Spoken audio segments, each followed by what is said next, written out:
By the time we were done, I was still finding bits of rotten flesh pasted against the back wall. Disclaimer: please do not watch this video while eating. Gynecologists, what is the nastiest thing you have experienced while working? I worked as a medical assistant in a gyno office, and the worst patient we ever had was actually really sad. She clearly hadn't bathed in about a week, and her underwear were stained. She claimed she was having trouble getting pregnant and had a bunch of eggs frozen and wanted a pelvic exam. The smell when she took her pants off was horrific. I'm fairly certain she had mental problems because she proceeded to tell me that she knew how to kill a man and get away with it, and could help me out if I ever needed it. Then there was the time I had a 98-year-old patient with severe uterine prolapse. It was horrifying and made me never want to get old. The most interesting thing I ever saw was a patient who was originally developing as a fetus with two vaginas, but they ended up fusing together, leaving her with a string of flesh that divided her vagina into two sides. She didn't know about it until she was 19, when the doctor had a difficult time putting in the speculum because he stuck it into the side of the string that was smaller. Before that, no one had ever noticed. I was doing clinicals at a large, inner-city clinic attached to a hospital. The first patient of the day was a woman in her 50s, who had recently had a vaginectomy to try and combat vaginal cancer. They had gone and removed her entire vagina. I've never seen anything like it. After we removed the packing, it was just a huge, gaping, dripping wand between her legs. There was absolutely nothing left of her female anatomy. The worst part was how terrible she felt about the whole thing. She refused to let her husband see anything, and was in tears the entire time, telling him he should go. She doesn't deserve to have him now. For the most part he just cried, attempted to hold her hand, and told her he loved her and could never leave. I had a Barthel and Glenn cyst, the size of an orange, that took over my vagina in a matter of days. Had to be hospitalized for 5 days total, and I couldn't walk or sit up. Excruciating pain, let me tell you. The doctor was so impressed by the size and I guess disgustingness of it that she invited student doctors or whatever to observe. It sucked, glad it's gone now. But I'm sure I horrified everyone with that. I remember my regular obgyn shrieked when I showed her and said, "I can't fix this. ER now." My wife is an OB/gynecologist. The worst case she related to me was a female inmate that had such a bad case of genital warts that it was impossible to discern any specific anatomical structures. It was just a giant mass of warts and infected discharge. She was also 10 weeks pregnant and still sexually active. My dad is a gynecologist and told me this story. He treated a girl that had green, foamy discharge, who had it for months before coming in. He told her to take the medicine right away and continue it completely. A few weeks later she comes back in, and she still had the green foamy discharge. My dad asked why she stopped taking the medicine and she said, "Well, my boyfriend really loves the taste." I gagged so much. I was chaperoning a procedure my doctor was doing on a woman. She had an ingrown hair that had turned into a cyst on her labia. This doctor wasn't particularly good at cyst extractions and busted the sac. It sprayed in his face. I was retching and trying to console the poor woman at the same time. She was crippled with embarrassment. My mom's a labor and delivery nurse, so she sees quite a lot of cooch and swap stories with gynos all the time. I think my favorite story is the time she fished Easter grass, that plastic stringy stuff they stuff in Easter baskets, out of a vagina. She didn't ask, and the patient didn't explain. Friend of mine in judo class did some of his gynecology rounds at a local homeless shelter clinic type deal. He'd routinely horrify me at practice. Worst situation he was in was this homeless woman who had a rainbow of colors coming out of her vagina. Each color distinct. Didn't smell good. He didn't know what the hell to make out of it, so he called in his preceptor, who was equally baffled.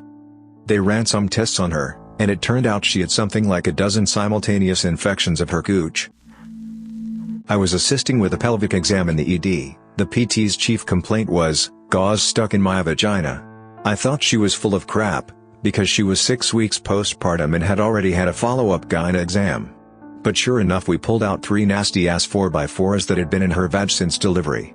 Now I have been a nurse in the ICU and ED for damn near 7 years, and that was by far the foulest thing I have ever smelled or seen. She is lucky she did not get toxic shock and die. OR nurse here. This is kind of a long one. I was taking a call one night, and woke up at 2 in the morning for a general surgery call. Pretty vague, but at the time, I lived in a town that had large populations of young military guys and avid meth users, so late night emergencies were common. Got to the hospital, where a few more details awaited me. Perirectal abscess. For the uninitiated, this means that somewhere in the immediate vicinity of the butthole, there was a pocket of pus that needed draining. Needless to say, our entire crew was less than thrilled. I went down to the emergency room to transport the patient, and the only thing the ER nurse said as she handed me the chart was, "Have fun with this one." Amongst healthcare professionals, vague statements like that are a bad sign. My patient was a 314 pounds Native American woman, who barely fit on the stretcher I was transporting her on. She was rolling frantically side to side and moaning in pain, pulling at her clothes and muttering Hail Marys. I could barely get her name out of her after a few minutes of questioning, so after I confirmed her identity and what we were working on, I figured it was best just to get her to the anesthesiologist, so we could knock her out and get this circus started. She continued her theatrics the entire 10-minute ride to the OR, nearly falling off the surgical table as we were trying to put her under anesthetic. We see patients like this a lot, though, chronic drug abusers who don't handle pain well and who have used so many drugs that even increased levels of pain medication don't touch, simply because of high tolerance levels. It should be noted, tonight's surgical team was not exactly wet behind the ears. I'd been working in healthcare for several years already, mostly psych and medical settings. I've watched an 88-year-old man tear a 3-diameter catheter balloon out of his penis while screaming, "You'll never make me talk." I've been attacked by an HIV-positive neo-Nazi. I've seen some stuff. The other nurse had been in the OR as a trauma specialist for over 10 years. The anesthesiologist had done residency at a level 1 trauma center, or as we call them, knife and gun clubs. The surgeon was ex-army, and averaged about 8 words and 2 facial expressions a week. None of us expected what was about to happen next. We got the lady off to sleep, put her into the stirrups, and I began washing off the rectal area. It was red and inflamed, a little bit of pus was seeping through, but it was all pretty standard. Her chart had noted that she'd been injecting 4 drugs through her perineum, so this was obviously an infection from dirty needles or bad drugs, but overall, it didn't seem to warrant her repeated cries of, "Oh Jesus, kill me now." The surgeon steps up with a scalpel, sinks just the tip in, and at the exact same moment, the patient had a muscle twitch in her diaphragm, and just like that, all hell broke loose. Unbeknownst to us, the infection had actually tunneled nearly a foot into her abdomen, creating a vast cavern full of pus, rotten tissue, and fecal matter that had seeped outside of her colon. This godforsaken mixture came rocketing out of that little incision like we were recreating the funeral scene from Jane Austen's Mafia. We all wear waterproof gowns, face masks, gloves, hats, the works, all of which were as helpful as rain boots against a fire hose. The bed was in the middle of the room, an easy 7 feet from the nearest wall, but by the time we were done, I was still finding bits of rotten flesh pasted against the back wall. As the surgeon continued to advance his blade, the torrent just continued. The patient kept seizing against the ventilator, not uncommon in surgery, and with every muscle contraction, she shot more of this brackish gray-brown fluid out onto the floor until, within minutes, it was seeping into the other nurse's shoes. I was nearly 12 feet away, jaw dropped open within my surgical mask, watching the second nurse dry heaving and the surgeon standing on tiptoes to keep this stuff from soaking his socks any further. The smell hit them first. Oh God, I just threw up in my mask. The other nurse was out, she tore off her mask and sprinted out of the room, shoulders still heaving. Then it hit me, mouth still wide open, not able to believe the volume of fluid this woman's body contained. It was like getting a great big bite of the despair and apathy that permeated this woman's life. I couldn't effing breathe, my lungs simply refused to pull any more of that stuff in. The anesthesiologist went down next, an ex-NCAA-D1 tailback, his 6'2" frame shaking as he threw open the door to the ER suite in an attempt to get more air in, letting me glimpse the second nurse still throwing up in the sinks outside the door. Another geyser of pus splashed across the front of the surgeon. The YouTube clip of David at the dentist keeps playing in my head. Is this real life? In all operating rooms, everywhere in the world, regardless of socialized or privatized, secular or religious, big or small, there is one thing the same: somewhere, there is a bottle of peppermint concentrate. Everyone in the department knows where it is, everyone knows what it is for, and everyone prays to their gods they never have to use it. In times like this, we rub it on the inside of our masks to keep the outside smells at bay, long enough to finish the procedure and shower off. I sprinted to the ER central supply, ripping open the drawer where this vial of ambrosia was kept, and was greeted by an empty effing box. The bottle had been emptied and not replaced. Somewhere out there was a godless bastard who had used the last of the peppermint oil, and not replaced a single effing drop of it. To this day, if I figure out who it was, I'll kill them with my bare hands, but not before cramming their head up the colon of every last meth user I can find, just so we're even.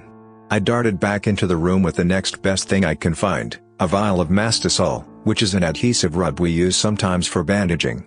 It's not as good as peppermint, but considering that over 1/3 of the floor was now thoroughly coated in what could easily be mistaken for a combination of bovine afterbirth and maple syrup, we were out of options. I started rubbing as much of the Mastisol as I could get on the inside of my mask, just glad to be smelling anything except whatever slimy demon spawn we'd just cut out of this woman. The anesthesiologist grabbed the vial next, dousing the front of his mask in it so he could stand next to his machines long enough to make sure this woman didn't die on the table. It wasn't until later that we realized that Mastisol can give you a mild high from huffing it like this, but in retrospect, that's probably what got us through. By this time, the smell had permeated out of our OR suite, and down the 40-foot hallway to the front desk, where the other nurse still sat, eyes bloodshot and watery, clenching her stomach desperately. Our suite looked like the underground river of ooze from Ghostbusters 2, except dirty. Oh, so dirty. I stepped back into the OR suite, not wanting to leave the surgeon by himself in case he genuinely needed help. It was like one of those overly artistic representations of a zombie apocalypse you see on fan forums. Here's this one guy, in blue surgical garb, standing nearly ankle-deep in lumps of dead tissue, fecal matter, and several liters of syrupy infection. He was performing surgery in the swamps of Dagobah, except the swamps had just come out of this woman's butt and there was no Yoda. He and I didn't say a word for the next 10 minutes as he scraped the inside of the abscess until all the dead tissue was out, the front of his gown a gruesome mixture of brown and red, his eyes squinted against the stinging vapors originating directly in front of him. I finished my required paperwork as quickly as I could, helped him stuff the recently vacated opening full of gauze, taped this woman's buttocks close to hold the dressing for as long as possible, woke her up, and immediately shipped off to the recovery ward. Until then, I'd only heard of alcohol showers. Turns out 70% isopropyl alcohol is about the only thing that can even touch a scent like that once it's soaked into your skin. It takes 4 or 5 bottles to get really clean, but it's worth it. It's probably the only scenario I can honestly endorse drinking a little of it too. As we left the locker room, the surgeon and I looked at each other, and he said the only negative sentence I heard him utter in 2.5 years of working together, that was bad. The next morning the entire department, a fairly large floor within the hospital, still smelled. The housekeepers told me later that it took them nearly an hour to suction up all of the fluid and debris left behind. The OR suite itself was closed off and quarantined for 2 more days just to let the smell finally clear out. I laugh now when I hear new recruits to healthcare talk about the worst thing they've seen. You ain't seen crap, kid. As a medical student, I had to do a pelvic exam on a morbidly obese lady who thought she was in labor. After several attempts, I just could not get an accurate view with the speculum due to the sheer size of this lady. As such, I had to call my resident in for help. As the resident attempted to do a speculum exam on this patient, her first couple of attempts were unsuccessful, as mine had been. However, on her 3rd attempt she was able to pass the speculum into the vagina cavity, then the patient all of a sudden started screaming really loudly. We weren't really sure what had happened, but upon closer inspection, the woman's penis, or her belly fat, had become caught on top of the speculum and had actually gone inside the vaginal cavity. So in essence, her belly went inside her vagina. That is definitely the grossest gynecological thing I have ever seen. I worked for a family practice as an MA for a while. A patient who we had never seen before called the office, frantically trying to schedule an appointment because she was having lady issues. Whatever. We got her in the same day, and after the doctor had talked to her for a while, he told me to prep a pap room. When we walked into the room, the smell hit us like a ton of bricks. The doctor did a few throat clears and sat down at the end of the bed to start the exam. Well, after getting her feet in the stirrups he lifted her gown, and his eyes went from normal to about the size of dinner plates. This girl had the most severe case of herpes I had ever seen. Her vagina was swollen and a deep red color, covered in a severe outbreak. To make things worse, the piercing she had in her clitoris looked like it was being sucked in by her skin. Her vagina was oozing green and black gunk, and when the doctor inquired a perineal tear, she responded, "Yeah, haven't you ever heard of double penetration?" After the exam was over we had to convince her that her 4 current sexual partners needed to be contacted about their exposure to several STDs, even though, as she put it, it was too late anyways, because she never uses a rubber. I have never seen anything so disgusting in my whole life. It still haunts me. Thanks for listening to the most disgusting video I've ever made, so far. Now you know why everyone is telling you to use condoms. Again, huge respect to all gynecologists and nurses. Thanks for your hard work. Subscribe to this channel for more civil content. And stay clean.